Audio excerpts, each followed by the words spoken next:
Okay, once again we'll use a PHET simulation to represent a series circuit.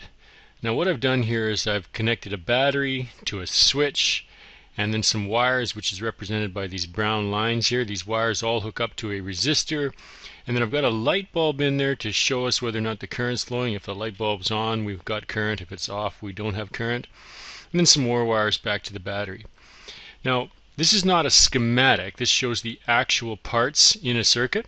If we saw a schematic, we'd use our symbols as follows. Our battery would be represented by this long and short line. Our switch is just an open gap with a little switch on the top.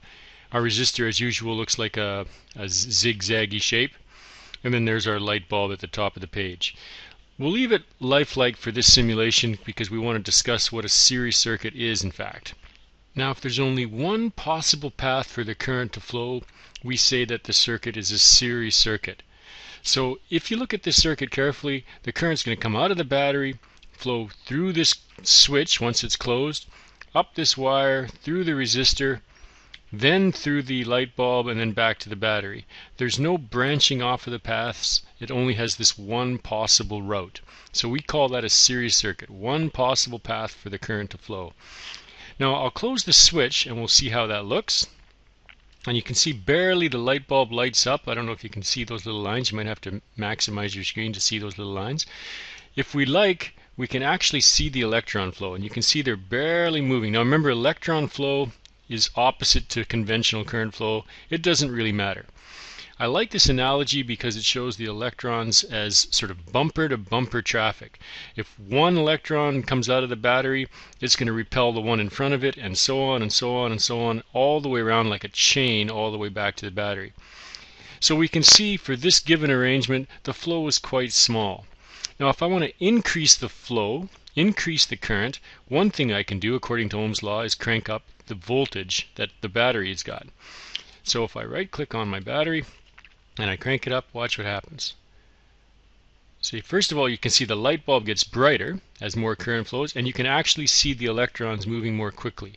So as the voltage increases, the flow increases as expected. But let's look at our effect with resistance. So I'll leave this voltage here, and we'll go to my resistor, and I'll change the resistance value, and I'll start cranking it up. So right now it's around 25 ohms.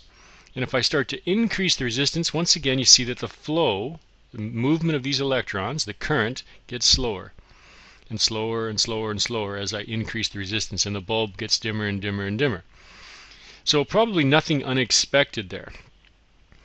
Now the question we want to answer is what happens to the overall current flow if we add another resistor in series. So to do that, we'll measure the original current flow, and if we see some of our values here, we see I've got a 50 volt battery supply, battery source, a 40 ohm resistor, and roughly a 10 ohm bulb.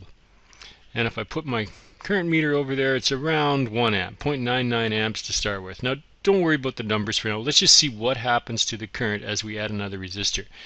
Now from Ohm's law, we know that as the resistance increases, like if I increase this resistor, the current should decrease. We have an inverse relationship. As the resistance gets bigger, the current gets smaller.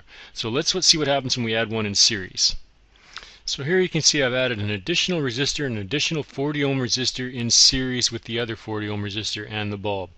And if you recall, the flow before was a little faster and it was about 1 amp. And if I put my current meter over it now, it's dropped to about 0.55 amps. So the current is lower, which means the resistance has increased. So as I've added a resistor in series, the overall resistance of the circuit goes up. The overall bumper-to-bumper traffic flow, everything has to slow down. Notice it's 0.55 amps here. If I go on the other side of the bulb, it's still 0.55 amps. In between the two resistors, 0.55. Just coming into the switch, 0.55. No matter where I go on that circuit, the current is the same. And that's another characteristic of a series circuit. The current throughout that line has to be the same because it's bumper-to-bumper traffic. If part of this section was going faster than another part, the traffic would pile up and the wire would burst. So it all has to be flowing in a chain reaction together. So it all slows down together, or it all will speed up together depending on what we're doing with the resistances. Let's add one more resistor in series and see if we can confirm our results. Okay, so here you can see I've added one more resistor in series, another 40 ohm resistor. And if I hit run, we see the traffic flow, the bumper to bumper traffic's nice and stable throughout the wire. It's the same everywhere, but it's definitely slower than it was. Now before it was 0.55 amps. With this additional resistance, it's now dropped to 0.38 amps. And once again, that 0.38 amps is the same no matter where I am in that circuit. The traffic flow is consistent throughout. So to summarize, as we add resistors in series, the overall resistance increases, meaning the overall current decreases.